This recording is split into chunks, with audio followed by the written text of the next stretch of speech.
Hi friends, இன்னைக்கு காலையில் எழுந்திரிச்சோன்னே fish குட்டிங்களுக்கு food போடலான்ட்டு வந்திருந்தேன். அப்போ பார்க்கும்போது நம்ம கொய்டம்பு குட்டி போட்டுருந்துச்சு. அதை தான் பார்க்க போகிறோம், வாங்க பிடிக்கலாம்.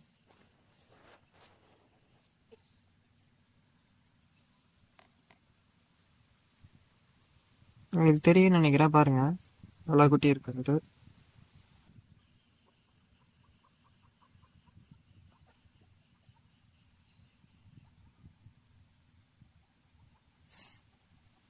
ஃப்ரெண்ட்ஸ், இது தேர்டு பேட்ச் குட்டி போட போகுது.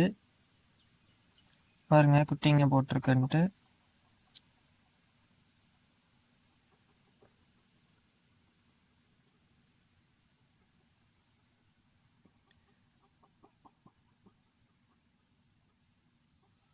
ஃப்ரெண்ட்ஸ், பிடிச்சிட்டு எத்தனை குட்டி இருக்குன்ட்டு அடுத்த வீடியோவில் அப்டேட் பண்ணுறேன் ஃப்ரெண்ட்ஸ். பை ஃப்ரெண்ட்ஸ், வீடியோவை லைக் பண்ணி சப்ஸ்கிரைப் பண்ணி வச்சுக்கோங்க.